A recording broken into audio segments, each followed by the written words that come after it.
بسم اللہ الرحمن الرحیم نحمدہ و نصلی علی رسولہ الکریم اما بعد۔ دو حدیثیں چھوٹی چھوٹی آج بیان کرنی ہے انشاءاللہ۔ پہلی حدیث کا عنوان ہے درخت اور پتھر پہ سلام کرنے کا معجزہ۔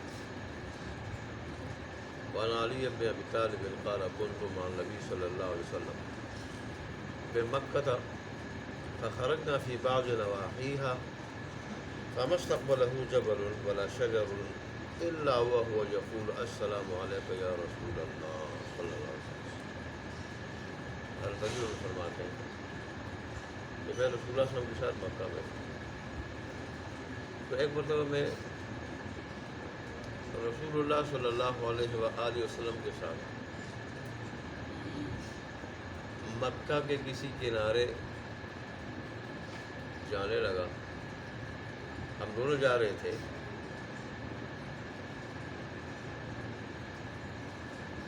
تو جو بھی کوئی پتھر اور درخت رسول اللہ صلی اللہ علیہ وسلم کے سامنے آتا، وہ رسول اللہ صلی اللہ علیہ وسلم کو ان الفاظ میں سلام کرتا، السلام علیکم یا رسول اللہ، السلام علیکم یا رسول اللہ، ان الفاظ میں سلام کرتا۔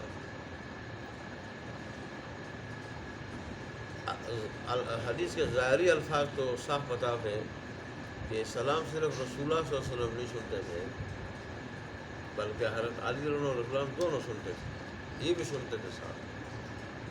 زیادہ صحیح اور حدیث کے الفاظ یہی بتاتے ہیں، صحیح ان کے اپنے ارشاد ہے۔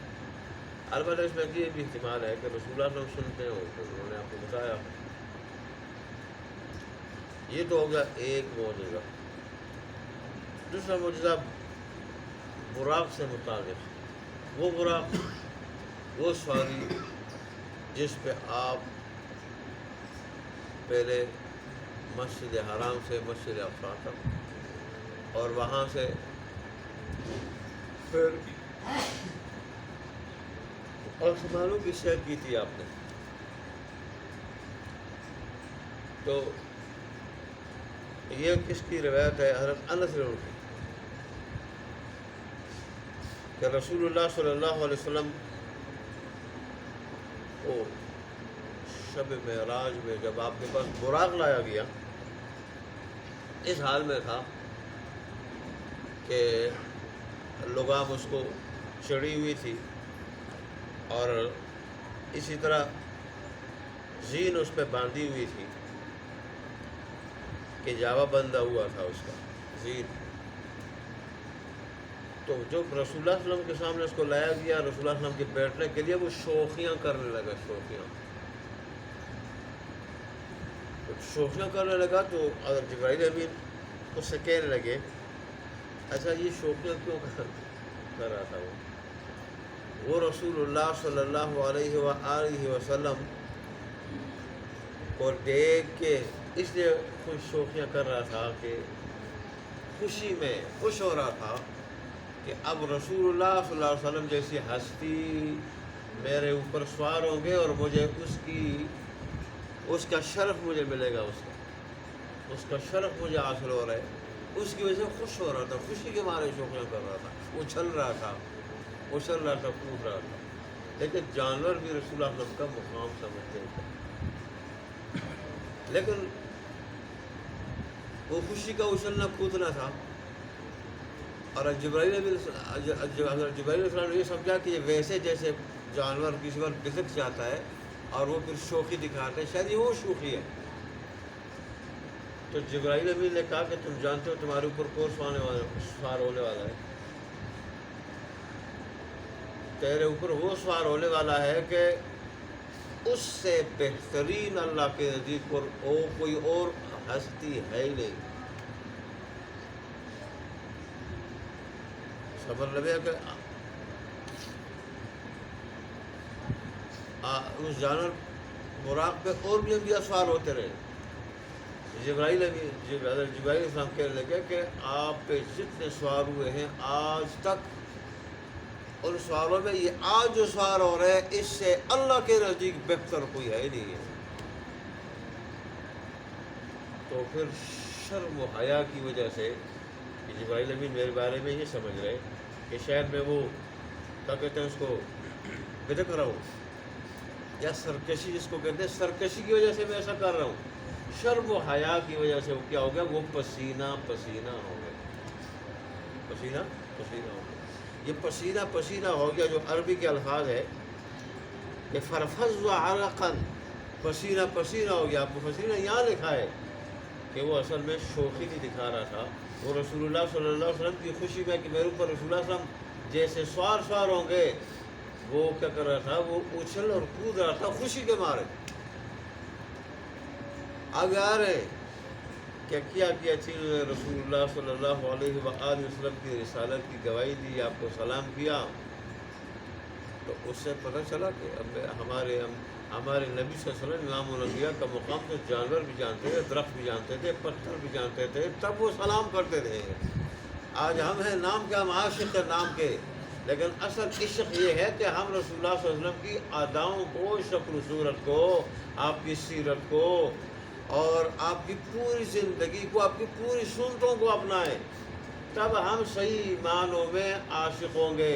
جیسے قرآن میں اللہ کہہ رہے ان کنتم قل ان کنتم تحبون اللہ، آپ کہہ دے لوگوں سے، میرے حبیب لوگوں سے کہہ دے، اعلان کر دے، اگر تمہیں اللہ سے محبت ہے، تم اللہ سے محبت کا دعویٰ کرتے ہو، یا حقیقت میں تمہیں دعویٰ ہے، تو تمہاری جو ہے وہ حقیقت میں محبت ہے، تو تمہاری اس محبت کا پتہ یہاں چلے گا۔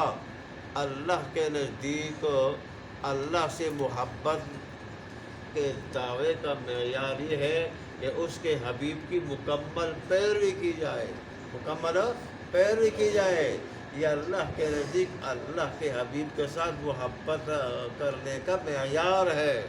جس کو محبت ہوگی آپ کی پیروی کر لے گا مکمل، اور جس کو محبت نہیں ہوگی اللہ سے، صرف دعویٰ ہوگا، دعویٰ، جیسے آج کل عشق کا دعویٰ رسول اللہ صلی اللہ علیہ وسلم کے ساتھ ہو، تو وہ پھر آپ کی پیروی نہیں کرے گا۔ سفر میں ان سے کہہ دیں اگر تم اللہ سے محبت کرتے ہو تو فاتبعونی، پس میری پیروی کرو، جیسے میں زندگی گزار رہا ہوں ایسے تم گزارو۔ میں یہ زندگی گزار رہا ہوں تو میں قرآن پہ عمل دکھانے کے لیے، میں عملی نمونہ ہوں، قرآن کا عملی نمونہ ہوں، دین اسلام کا عملی نمونہ ہوں۔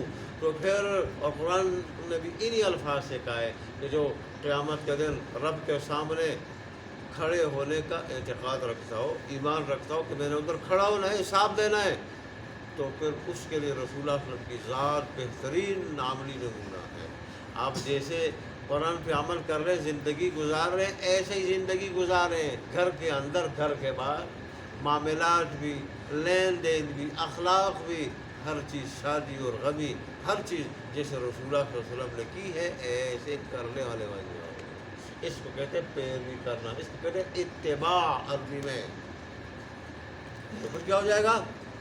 تم تو ابھی اللہ سے محبت کا دعویٰ کر رہے ہو، پھر تم اللہ کے محبوب بن جاؤ گے، اللہ تم سے محبت کرے گا، اللہ تم سے محبت کرے گا۔ اللہ سے محبت کا معیار، اور پھر اللہ بندے سے محبت کرے، اس کے لیے ذریعہ کیا ہے؟ رسول اللہ صلی اللہ علیہ وسلم کی مکمل پیروی۔